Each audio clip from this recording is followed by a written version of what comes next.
The Grovewood Inn stood glowing against the evening sky, its tall windows spilling golden light onto the stone terrace. I straightened my dress, a simple navy cotton with a pearl brooch at the collar, and clutched the silver-wrapped box in my hands. 10 years of marriage was a milestone, and I thought showing up to celebrate Preston and Clarissa would be a gesture of goodwill, a step toward mending the silences that had crept into our family. Inside, the air smelled of roasted lamb and polished wood. Guests in tailored suits and glittering dresses mingled near the bar, their laughter rising above the quiet music of a string quartet. I walked toward the hostess stand, rehearsing the smile I would give my son when he turned and saw me there. "Good evening," the hostess said, her eyes bright but distracted as she tapped on her tablet. "Name, please?" "Marjorie Ellison," I replied, shifting the gift from one hand to the other. "I'm here for the Ellison anniversary dinner." Her brows knitted together as she scrolled. "I'm sorry, I don't see your name listed." "That must be a mistake," I said gently. "I'm Preston's mother." Before she could answer, Preston appeared from the dining room. His charcoal jacket fit him like a second skin, and his tie was knotted perfectly. He froze when he saw me, and then his lips curved not into a smile, but into something cold. "Mom," he said, his voice low but sharp, "you weren't invited." He glanced over his shoulder where Clarissa and her friends were watching. "Please leave before this gets awkward." A staff member in a black suit shifted closer. Murmurs rippled through the crowd. I held the gift tighter, not wanting to make a scene, and turned toward the door. The night air hit my face, cool and sharp, as I walked back to my car. My steps were measured, though my chest burned, carrying me into the memory of every sacrifice I had made. Driving home from the Grovewood Inn, I kept my eyes on the road, but my mind slipped back to the years when every mile of my life had been paved with sacrifice. After Robert passed from a sudden heart attack, the world became smaller, heavier. Preston was only 12. I promised him that his father's absence wouldn't mean the end of his chances. So, I took the late shift at Mission Hospital's cafeteria, ladling soup until midnight, then woke up at dawn to scrub cabins for tourists in the Blue Ridge. I remember the sting in my back, the cracked skin on my hands, and the silence of evenings.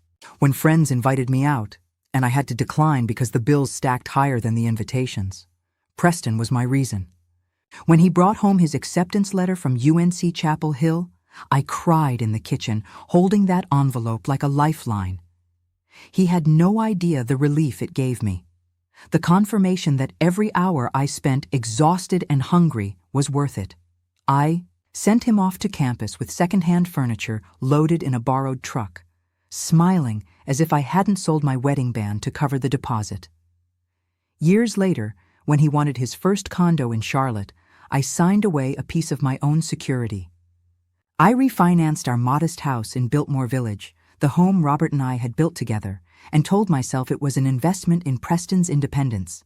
My friends traveled to Italy, joined book clubs, retired into leisure. I stayed home clipping coupons, telling myself that every sacrifice was a seed planted in my son's future.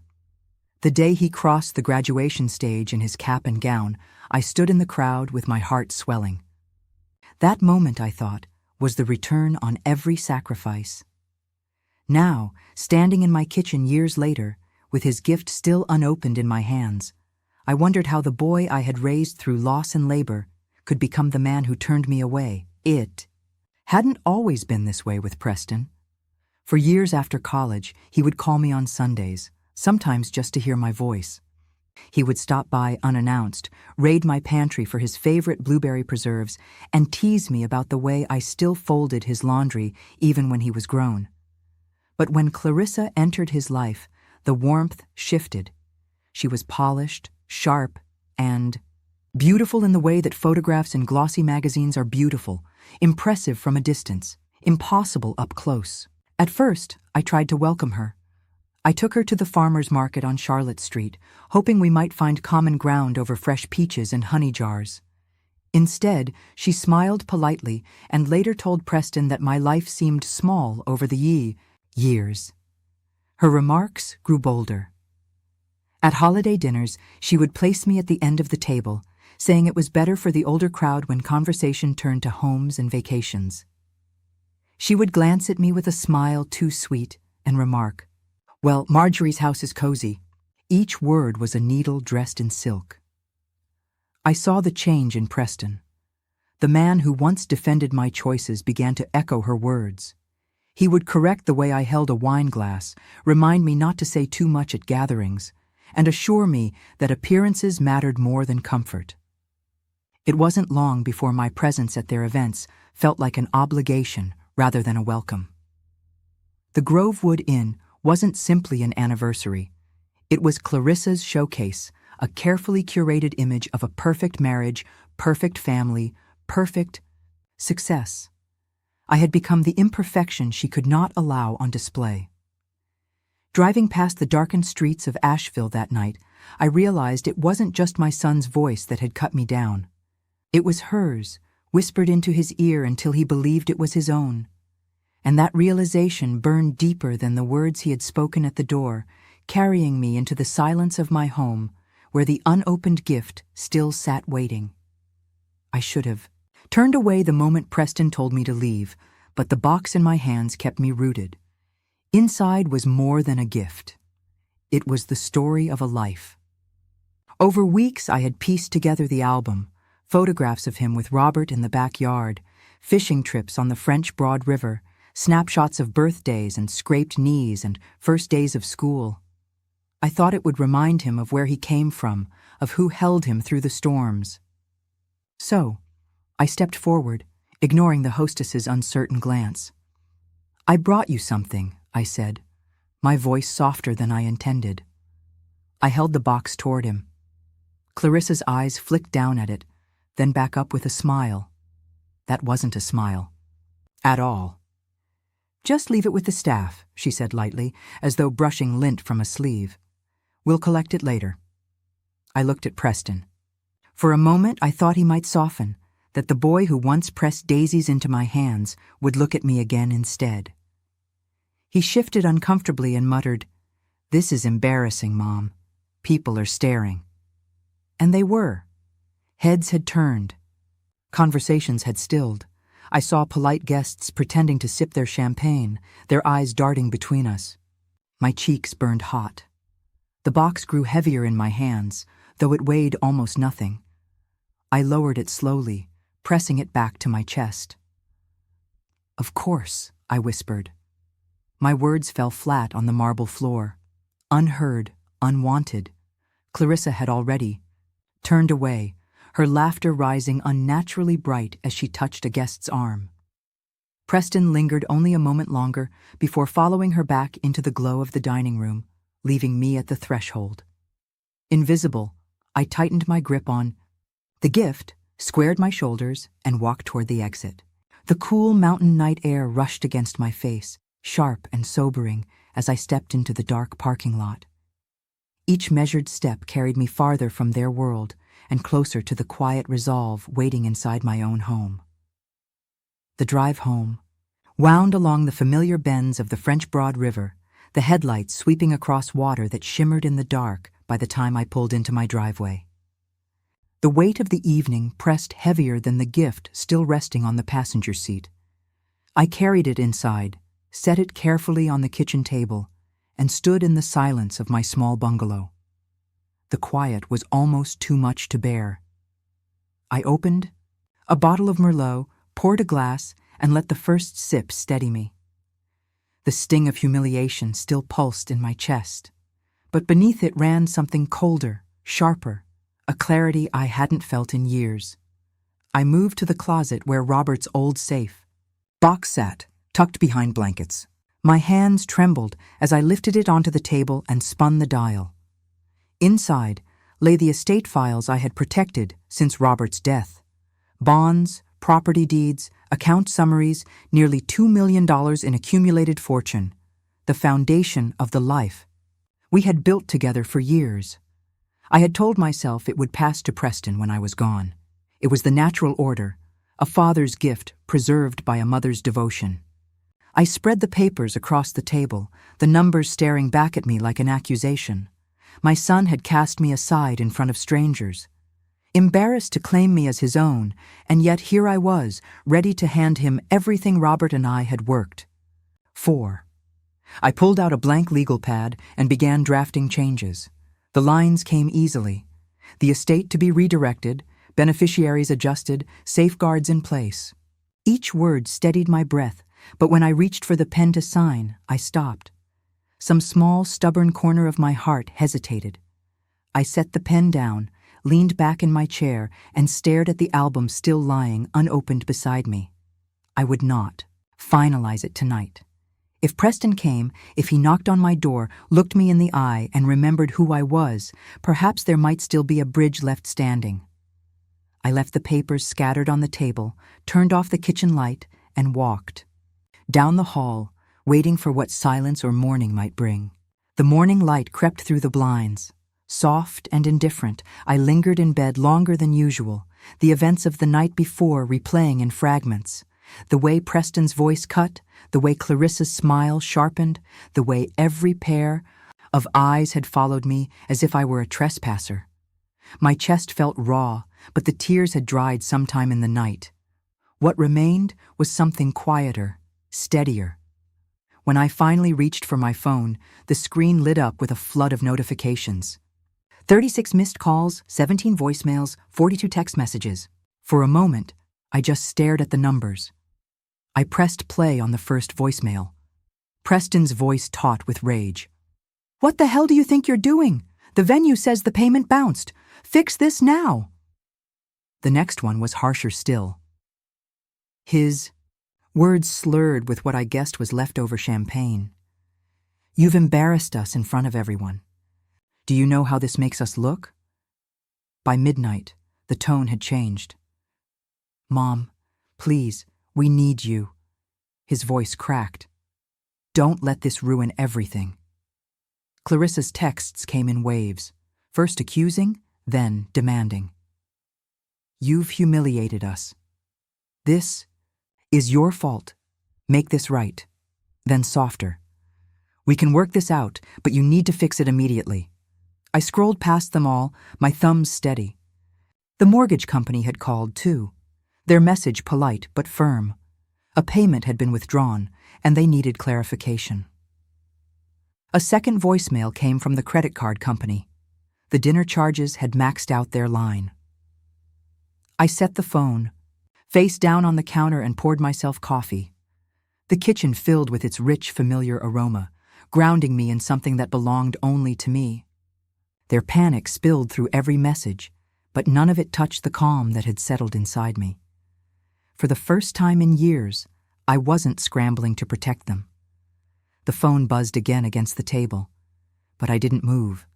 I simply lifted my cup, took a slow sip, and waited for the day to unfold, knowing the storm would soon arrive at my door. The house was quiet, the only sound the steady tick of the clock above the mantel. I had drifted into half-sleep when the pounding began, sharp, insistent, rattling the glass panes of the front door. I slipped on my robe, my stomach heavy with the knowledge of who it must be. When I opened the door, Preston stood there in the porch light. His tie was gone, his shirt wrinkled, his eyes red-rimmed and desperate. He looked nothing like the man who had dismissed me hours before. "Mom," he said, his voice breaking. "Please, you've got to fix this. The house. It's leverage. To the roof. The mortgage company's calling and my job's hanging by a thread. I can't keep it together." Before I could answer, Clarissa pushed past him into the hallway, her heels clicking sharply against the wood floor, her perfume too strong, her composure cracking. "This is ridiculous," she snapped. "You owe us. After everything we've built, after everything we've given this family name, you can't just walk away. We are family. Marjorie, you can't do this to us." Her words cut through the silence, but I didn't flinch. I looked at Preston, at the boy I once carried on my hip through Asheville's farmers' markets, now standing hollow-eyed, built on debts and bravado. "It wasn't a mistake," I said. my voice calm and even. It was a choice. Clarissa's eyes widened, her mouth falling open in disbelief. Preston's shoulders slumped as though the weight of his entire life had finally pressed down on him. For a long moment, no one spoke. The air between us was heavy with everything that had been given, taken. And now, withdrawn, I stepped back toward the doorway, waiting as their silence stretched into the night, and the cracks in their perfect world began to show. Clarissa's heels clicked furiously as she paced my hallway, her voice rising sharper with every word. "You think this is about money? It's about appearances, Marjorie. You don't understand how people look at us. Your old-fashioned ways, your modest little house, your plain clothes. They don't belong in the circles we move in now. That's why I told Preston you couldn't be there. You ruined the image we've built." Her confession hung in the air, bitter and unrepentant. I turned my gaze to Preston. He shifted, his face pale, his jaw tight. "Clarissa." "Stop," he muttered, but she pressed on. "She doesn't fit." "Preston, and you know it. That's why we—" "Enough," he burst out, his voice cracking. He dragged his hands through his hair, then looked at me with hollow eyes. "She's been paying. For everything. Clarissa, the mortgage, the dinner. Half the damn life we live. It's her, not us. Without her, we have nothing." The words dropped like stones into the room. Clarissa froze, her mouth parted in shock. She spun toward him, her perfect composure fracturing. "What are you talking about?" Preston couldn't hold her gaze. 3 years she's been carrying us. And I let you believe it was me. I let everyone believe it was me. Clarissa's expression curdled, outrage and panic colliding. For the first time, her voice faltered. "You mean to tell me? All this time we've been living on her money." Silence stretched, thick and suffocating. The mask of superiority they had both worn cracked wide open, revealing nothing beneath but fear. I stood there, steady as stone, while the world they had built on lies began to tremble around them, knowing the choice ahead would change everything. By morning, I had no more hesitation left in me. The house was still, but my mind was clear, steadier than it had been in years. I gathered the estate documents, tucked them into my bag, and drove into downtown Asheville. The streets were waking, cafes opening, the courthouse bell striking 9. As I climbed the narrow stairs to my lawyer's office, Mr. Donnelly greeted me with his usual calm professionalism. He had managed Robert's estate since the beginning, and he looked at me now with quiet understanding, as though he already knew why I had come. I laid the papers on his desk. "I want to change the will," I said simply. "Not a cent goes to Preston, not anymore." His brows rose slightly, but he nodded. "Instead, to a foundation," I said. "Scholarships for single mothers. At UNC Asheville, women who need a hand to keep their children's dreams alive." My voice steadied as I spoke the words, the shape of my decision falling into place like it had been waiting all along. He smiled faintly, pulled the forms toward him, and began the necessary revisions. When he finished, he tapped the last page and slid it across to me. "A legacy of dignity," he said. I signed my name with deliberate care, each stroke final, unshakable. The pen felt heavy, then light, as though something had been released. When I stepped back outside, the sun broke through the clouds, warming the cold stone of the street. I breathed deeply, the weight that had bent my shoulders for years lifting as I walked toward my car, free at last to choose the future on my own terms, ready to return home to the quiet that finally belonged to me. Weeks slipped by, each one quieter than the last. I heard from neighbors and church friends that Preston and Clarissa had put their house in Biltmore Forest on the market. The grand facade that once made them glow with pride now stood for sale. Its manicured lawn, a silent witness to their unraveling. Asheville society, always eager for a story, whispered about the couple who had turned away the mother holding. Their fortune. I didn't correct a single word. At home, my days returned to a gentler rhythm. I rose early, brewed my coffee, and walked the garden beds with Sylvia. She brought cuttings of her favorite roses, and I planted dogwoods along the back fence, their roots settling into the soil that would outlast me. We spoke about ordinary things, recipes, books, memories, while our hands worked the dirt. For the first time in years, the air around me felt light. One afternoon, I rested on the porch with the photo album still wrapped on the table beside me. I didn't need to open it. The memories were alive in me. Robert's laugh, Preston's small hand clutching mine, the sound of our old screen door slamming shut on summer nights. Those belonged to me, not to the version of him that had turned me away.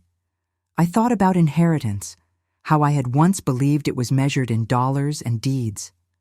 Now I saw it differently. True inheritance was in the lessons we leave behind. The grit to stand firm, the wisdom to walk away, the courage to choose dignity over approval. As the evening light stretched across the garden, I pressed my hands into the earth beside the new dogwoods, knowing they would bloom long after I was gone.